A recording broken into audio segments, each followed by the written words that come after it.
प्रश्नावली एक एक है। प्रश्न एक, ऐसा पूर्णांक युग्म लिखिए जिसका योग -7 है। योग कह रहा है -7 होगा, तो बनाएंगे। अब इसको देखिए, -6 प्लस -1 बराबर क्या हो जाएगा?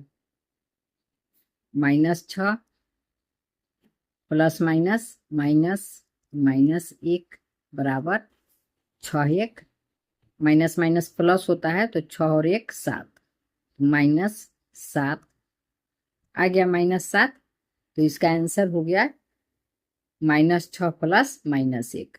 दूसरा भी लिख सकते हैं, जैसे इसका आंसर बस इतना ही लिखेंगे, -6 प्लस -1।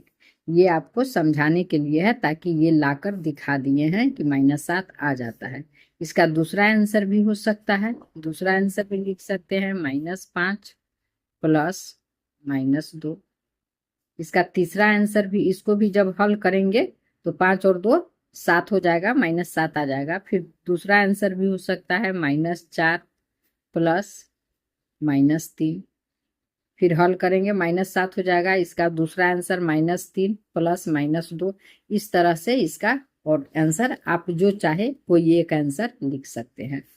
अब है अंतर -10 है, तो इसका आंसर लिखेंगे। मान लीजिए यहाँ -11 अंतर कह रहा है, तो अंतर का मतलब माइनस होता है, माइनस करना। तो यहाँ लिखेंगे -11 में से माइनस कर देंगे -1।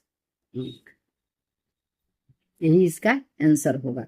इसको आप हल करके देखिए, -10 आ जाएगा। तो इसका कैसे हल करेंगे? तो हो जाएगा आंसर में तो आप इतना ही लिखेंगे। अब इसको हल करते हैं तो -11 माइनस माइनस प्लस +1 बराबर, अब माइनस प्लस माइनस होता है, पर बड़ा का साइन रहता है, तो 11 का साइन माइनस है तो यहाँ माइनस आएगा। 11 में से 1 माइनस किए तो 10, -10 आ गया। तो यही आंसर इसका लिख देंगे। सी में है, योग है इसका 0। तो जब योग 0 है तो योग का मतलब जोड़ 0 आना चाहिए। तो यहाँ लिखें 1 प्लस -1, तो इसका योग 0 आ जाएगा। यही इसका आंसर हुआ। अब इसको हल करके देखते हैं। तो जब हल करेंगे तो 1 प्लस माइनस -1, तो 1 में से 1 माइनस करेंगे तो 0 है आंसर। इसका आप दूसरा आंसर भी लिख सकते हैं। मान लीजिए दूसरा आंसर लिखना है, तो यहाँ लिख देंगे 2 प्लस -2। फिर क्या वही हो जाएगा, बराबर 2 प्लस -2 बराबर 0। इसका आप कुछ भी लिख सकते हैं, 3 भी लिख सकते हैं, 10 भी यहाँ दे सकते हैं, 15 भी दे सकते हैं। कोई भी संख्या आप ले सकते हैं। मान लीजिए यहाँ 15 दे रहे हैं, 15 प्लस -15 क्या हो जाएगा, 15 प्लस -15 बराबर 0। कोई एक आंसर लिखना है आपको, एक आंसर लिख लीजिए। अब प्रश्न 2 है। प्रश्न 2 में कह रहा है, 2 का ए है, एक ऐसा ऋणात्मक पूर्णांक युग्म लिखिए जिसका अंतर 8 है। तो इसका अंतर 8 कह रहा है। अंतर 8 मतलब माइनस करने पर 8 होना चाहिए। तो लिखेंगे -12 प्लस 20।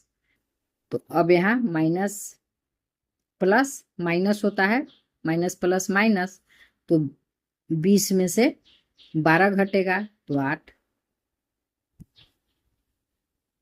आ गया आंसर इसका। तो यही 8 इसका आंसर हो गया। इसमें दूसरा अंक भी ले सकते हैं, दूसरा आंसर भी लिख सकते हैं। मान लीजिए दूसरा आंसर अगर यहाँ होता -10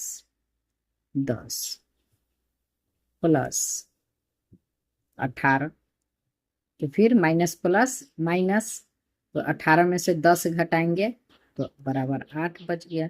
इस तरह से आप कोई भी आंसर लिख सकते हैं।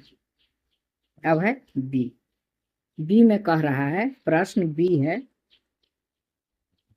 एक ऋणात्मक पूर्णांक और एक धनात्मक पूर्णांक लिखिए जिनका योग -5 है।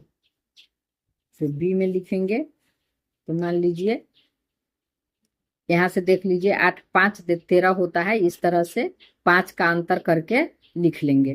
तो -13 + 8, तो जब इसको हल करेंगे तो माइनस प्लस माइनस, और यहाँ -5 आना चाहिए। यहाँ देखिए -5 लाना है, तो 13 और 8 में 13 बड़ा है, 13 का साइन माइनस है तो बराबर -5 आंसर। इसका दूसरा आंसर देख लीजिए, 5 का अंतर होना चाहिए। मान लीजिए 20 5 25 होता है, 5 का अंतर है तो यहाँ लिख देंगे -20 प्लस, अच्छा 20 लिख दिए, तब तो 15 लिखना होगा। 15 20 में 5 का अंतर है तो यहाँ 15 लिख दिए। अब माइनस का साइन रह जाएगा, 20 में से 15 घटा देंगे तो 5। और दूसरा आंसर भी इसका लिख सकते हैं, इसका बहुत सारा आंसर लिख सकते हैं। मान लीजिए यहाँ 25 लिख लेते हैं, -25 प्लस, फिर 5 का अंतर 20 5 25 होता है तो 20 बराबर 25 में से 20 घटाएंगे 5। कोई भी एक आंसर लिख लीजिए आप अपने मन से, और सारा आंसर भी लिख सकते हैं। चलिए सी में है, सी में क्या कह रहा है? सी में कह रहा है एक ऋणात्मक पूर्णांक और एक धनात्मक पूर्णांक लिखिए जिनका अंतर -3 है। इसमें -3 अंतर आना चाहिए, तो लिखेंगे -4 + 1 है बराबर, 4 बड़ा है तो 4 का साइन माइनस रह जाएगा, 4 में से 1 घटाएंगे 3, हो गया इसका आंसर। दूसरा आंसर आपका मन है, दूसरा आंसर लिख सकते हैं। मान लीजिए यहाँ 7 लिखते हैं, 7 और 4 में 3 का अंतर है तो यहाँ लिखेंगे -7 + 4 बराबर, माइनस प्लस माइनस होता है तो 7 में से 4 घटा देंगे -3। तो इस तरह से आप और कुछ भी 3 का अंतर करके लिख सकते हैं। दूसरा देख लीजिए, मान लीजिए यहाँ ले लिए 10, तो +3 लाने के लिए 7 माइनस करना होगा तो बराबर -3, 10 में से 7 घटाएंगे 3। अब अगला प्रश्न इसका हो गया। अब है प्रश्न नंबर 3। प्रश्न नंबर 3 में कह रहा है किसी प्रश्नोत्तरी के 3 उत्तरोत्तर चक्रों में टीम ए द्वारा प्राप्त किए गए अंक -40 10 0 थे और टीम बी द्वारा प्राप्त किए गए अंक 10 0 -40 थे। किस टीम ने अधिक अंक प्राप्त किए? क्या हम कह सकते हैं कि पूर्णांकों को किसी भी क्रम में जोड़ा जा सकता है? तो लिखेंगे टीम ए द्वारा प्राप्त किए गए अंक बराबर, टीम ए द्वारा प्राप्त किया गया अंक है -40 10 और 0। तो अब क्या करेंगे, इसको हल करेंगे, जोड़ेंगे तो क्या हो जाएगा -40 + 10 + 0 बराबर, तो प्लस माइनस माइनस, तो 40 में से 10 माइनस हो गया तो 30 बचा, साइन माइनस का रहेगा तो -30 + 0। फिर माइनस प्लस माइनस, तो 30 में से जब 0 माइनस करेंगे तो 30 ही बचेगा, तो यहाँ बराबर -30 ही रह जाएगा, -30। अब है लिखेंगे टीम बी द्वारा प्राप्त किए गए अंक बराबर, तो बी द्वारा प्राप्त किया गया अंक है 10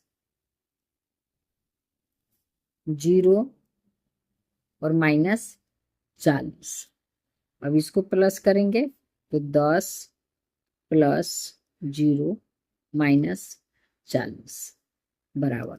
अब फिर ये 10 प्लस है, इधर कोई साइन नहीं है, इसका मतलब प्लस है, और ये माइनस है तो प्लस माइनस माइनस, तो फिर 40 में से जब 10 माइनस करेंगे पहले तो ये देख लीजिए 10 और 0 10 ही रह जाएगा, 10 0 10 ही होता है, -40।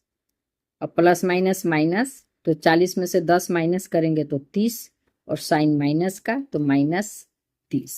दोनों का बराबर आया, इसका भी -30 आया, टीम ए का भी और टीम बी का भी -30 आया। तो अब लिखेंगे अतः किसी भी टीम ने अधिक अंक प्राप्त नहीं किए क्योंकि दोनों टीम ने समान अंक प्राप्त किए। हाँ, हम किसी भी पूर्णांकों को, ये नहीं है, किसी भी पूर्णांकों को किसी भी क्रम में जोड़ सकते हैं। अब अगला प्रश्न है प्रश्न 4 में कह रहा है निम्नलिखित कथनों को सत्य बनाने के लिए रिक्त स्थानों की पूर्ति कीजिए। 1 -5 + -8 बराबर -8 प्लस, तो ये 8 यहाँ आ गया पर 5 नहीं है तो ये 5 यहाँ आ जाएगा, तो यहाँ खाली स्थान में -5 भर देंगे। 2 नंबर -53 + 0 बराबर -53। -53 में 0 जब जोड़ेंगे तो -53 आएगा, तो इसलिए यहाँ 0 आ गया।